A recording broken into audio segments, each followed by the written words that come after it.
ಅಜ್ಜಿ ಮಸಾಲ. ಎಂತ ಅಡಿಗೆಯ ರುಚಿಯ ರಹಸ್ಯವು 20 ರೂಪಾಯಿ.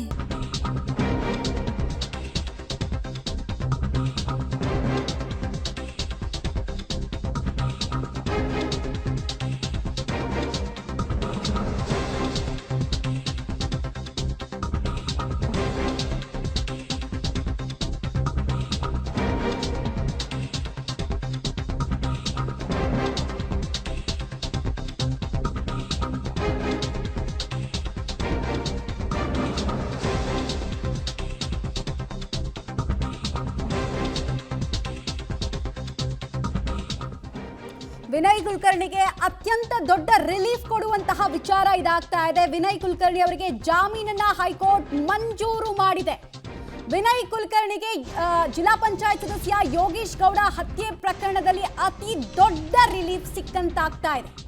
ಯೋಗೀಶ್ ಗೌಡ ಕೊಲೆ ಕೇಸ್ನಲ್ಲಿ ಅಪರಾಧಿ ಅಂತ ಸಾಬೀತಾಗಿತ್ತು ವಿನಯ್ ಕುಲಕರ್ಣಿ ಅವರ ಪಾತ್ರ. ಬಟ್ ಈಗ ಅವರಿಗೆ ಜಾಮೀನು ಸಿಕ್ಕಿದೆ, ಜೊತೆಗೆ ಜೀವಾವಧಿ ಶಿಕ್ಷೆಯನ್ನ ಕೂಡ ಹೈಕೋರ್ಟ್ ಅಮಾನತಿನಲ್ಲಿ ಇಡ್ತಿದೆ.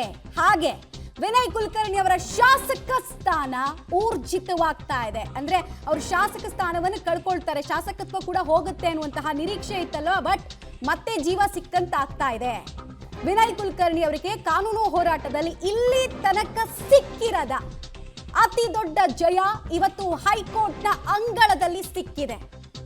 ಜಿಲ್ಲಾ ಪಂಚಾಯತ್ ಸದಸ್ಯ ಯೋಗೀಶ್ ಗೌಡ ಹತ್ಯೆ ಪ್ರಕರಣದಲ್ಲಿ ವಿನಯ್ ಕುಲಕರ್ಣಿ ಅವರ ಪಾತ್ರಕ್ಕೆ ಸಂಬಂಧಪಟ್ಟಂತೆ ಕೆಲ ತಿಂಗಳ ಹಿಂದೆ ತೀರ್ಪು ಪ್ರಕಟ ಆಗಿತ್ತು. ಬಟ್ ಈಗ ಆ ತೀರ್ಪು ಅಮಾನತ್ತಿನಲ್ಲಿ ಹೈಕೋರ್ಟ್ ಇಡ್ತಾ ಇದೆ. ಕಾನೂನಾತ್ಮಕ ಹೋರಾಟದಲ್ಲಿ ವಿನಯ್ ಕುಲಕರ್ಣಿಗೆ ಬಿಗ್ ರಿಲೀಫ್ ಸಿಗ್ತಾ ಇದೆ. ಅತಿ ದೊಡ್ಡ ಜಯ ಈ ಕ್ಷಣಕ್ಕೆ ಸಿಗ್ತಾ ಇರೋದು ಸ್ಪಷ್ಟ ಆಗ್ತಾ ಇದೆ. ಯಾವ ಕಾರಣಗಳು, ಯಾವ ಮಾನದಂಡ, ಎಲ್ಲಾ ಮಾಹಿತಿಯನ್ನು ನಾವು ಒಂದೊಂದಾಗೆ ಹೇಳ್ತೀವಿ. ಜಾಮೀನು ಕೋರಿ ಹೈಕೋರ್ಟ್ ಮೊರೆ ಹೋಗಿದ್ರು, ವಿಚಾರಣೆ ನಡೆಸಲಾಗಿತ್ತು. ಯೋಗೀಶ್ ಗೌಡ ಕೊಲೆ ಕೇಸ್ನಲ್ಲಿ ಈಗ ವಿನಯ್ ಕುಲಕರ್ಣಿಗೆ ಜಾಮೀನು ಮಂಜೂರು ಆಗಿದೆ. ಸಿಬಿಐ ಪ್ರಕರಣದ ಸುದೀರ್ಘ ತನಿಖೆಯನ್ನ ಮಾಡಿತ್ತು, ಆರೋಪ ಸಾಬೀತಾಗಿತ್ತು, ತೀರ್ಪು ಕೂಡ ಇವರ ವಿರುದ್ಧನೇ ಬಂದಿತ್ತು. ಬಟ್ ಈಗ ಕಂಪ್ಲೀಟ್ ಬೆಳವಣಿಗೆಗೆ ಹೈಕೋರ್ಟ್ ಸ್ಟೇ ಕೊಡ್ತಾ ಇದೆ, ತಡೆಯಾಜ್ಞೆ ಕೊಡ್ತಾ ಇದೆ. 3 ವಿಚಾರಗಳು ತುಂಬಾ ಇಂಪಾರ್ಟೆಂಟ್ ಆಗುತ್ತೆ. ಡೀಟೇಲ್ಸ್ ಕೊಡ್ತಾರೆ ಮುರಳಿ. ಯಾವ ವಾದಕ್ಕೆ ಪುರಸ್ಕಾರ ಸಿಕ್ಕಿದೆ, ಏನೇನ್ ಡೀಟೇಲ್ಸ್ ಸಿಗ್ತಾ ಇದೆ? ಮಮತಾ, ಇನ್ನೂ ಕೂಡ ಆದೇಶದ ಪ್ರತಿ ಕೈ ಸೇರ್ಬೇಕಾಗಿರುವಂತದ್ದು ಕೇವಲ ಆಪರೇಟಿವ್ ಪೋರ್ಷನ್ಸ್ ಏನಿತ್ತು, ಆಪರೇಟಿವ್ ಪೋರ್ಷನ್ಸ್ ಅನ್ನ ಮಾತ್ರ ಮತ್ತು ಷರತ್ತುಗಳೇನೇ ವಿಧಿಸಬೇಕಿತ್ತು ಅದನ್ನ ಮಾತ್ರ ಇವತ್ತು ನ್ಯಾಯಾಲಯ ಸ್ಪಷ್ಟನೆಯನ್ನ ಕೊಟ್ಟಿರುವಂತದ್ದು.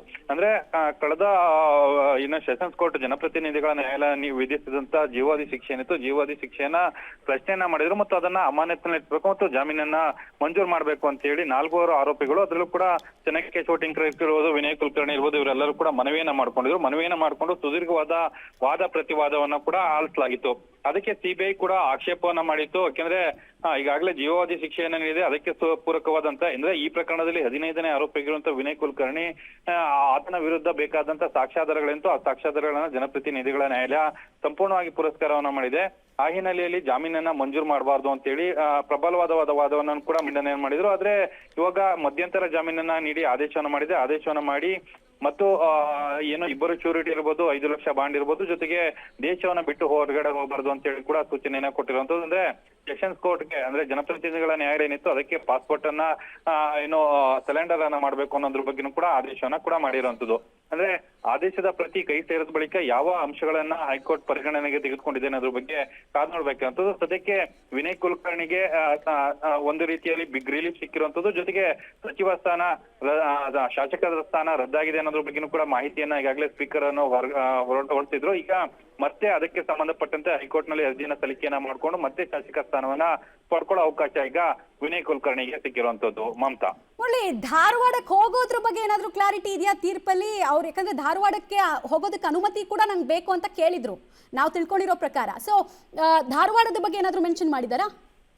ಮಮತಾ, ಇವತ್ತು ಆದೇಶ ಹೊರಡಿಸಂತ ಸಂದರ್ಭದಲ್ಲಿ ಕೂಡ ವಿನಯ್ ಕುಲಕರ್ಣಿ ಪರ ವಕೀಲರು ಒಂದು ಮನವಿಯನ್ನ ಮಾಡ್ಕೊಂಡ್ರು. ಧಾರವಾಡಕ್ಕೆ ಪ್ರವೇಶವನ್ನ ಮಾಡಬಾರ್ದು ಅಂತೇಳಿ ಈ ಹಿಂದೆ ಹೈಕೋರ್ಟ್ ಒಂದು ರಿಸ್ಟ್ರಿಕ್ಷನ್ಸ್ ಅನ್ನ ಹಾಕಿತ್ತು ಮತ್ತು ಅದನ್ನ ಸೆಷನ್ಸ್ ಕೋರ್ಟ್ ನಲ್ಲಿ ಪಾಲನೆಯನ್ನು ಕೂಡ ಮಾಡಬೇಕು ಅಂತೇಳಿ ಕಟ್ಟುನಿಟ್ಟಾಗಿ ಸೂಚನೆಯನ್ನ ಕೊಟ್ಟಿದ್ರು. ಎಲೆಕ್ಷನ್ ಸಂದರ್ಭದಲ್ಲೂ ಕೂಡ ಅವರು ಧಾರವಾಡವನ್ನ ಪ್ರವೇಶವನ್ನ ಮಾಡಿರಲಿಲ್ಲ. ಧಾರವಾಡವನ್ನ ಪ್ರವೇಶವನ್ನ ಮಾಡದೇನೆ ಅವರು ಚುನಾವಣೆಯನ್ನ ಸ್ಪರ್ಧೆಯನ್ನ ಮಾಡಿದ್ರು. ಇದೆಲ್ಲಾ ವಿಚಾರಗಳನ್ನು ಕೂಡ ಇವತ್ತು ಮತ್ತೆ ಹೈಕೋರ್ಟ್ ಗಮನಕ್ಕೆ ತಂದಿದ್ರು. ತಂದಂತ ಸಂದರ್ಭದಲ್ಲಿ ಸಿಬಿಐ ಅದಕ್ಕೆ ಆಕ್ಷೇಪವನ್ನು ಎತ್ತಿತ್ತು. ಆಕ್ಷೇಪನ ಎತ್ತಿದ ಸಂದರ್ಭದಲ್ಲಿ ಇದು ಟ್ರಯಲ್ ನ ಸಂದರ್ಭದಲ್ಲಿ ಮಾತ್ರ ಧಾರವಾಡವನ್ನ ಪ್ರವೇಶ ಮಾಡಬಾರದು ಅಂತೇಳಿ ಹೈಕೋರ್ಟ್ ಹೇಳಿರುವಂತದ್ದು.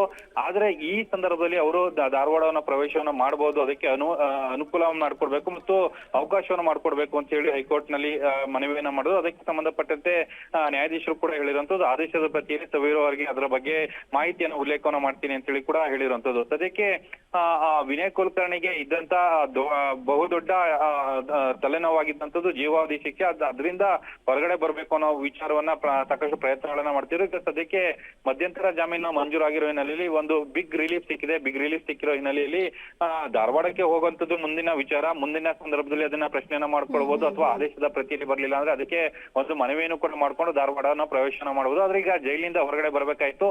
ಈಗ ಜೈಲಿನಿಂದ ಹೊರಗಡೆ ಬರೋ ವಿಚಾರಕ್ಕೆ ಸಂಬಂಧಪಟ್ಟಂತೆ ಬಿಗ್ ರಿಲೀಫ್ ಸಿಕ್ಕಿದೆ. ಜೊತೆಗೆ ವಿನಯ್ ಕುಲಕರ್ಣಿ ಅವರ ವಕೀಲರು ಇವತ್ತು ಒಂದು ಮನವಿಯನ್ನು ಕೂಡ ಮಾಡ್ಕೊಂಡು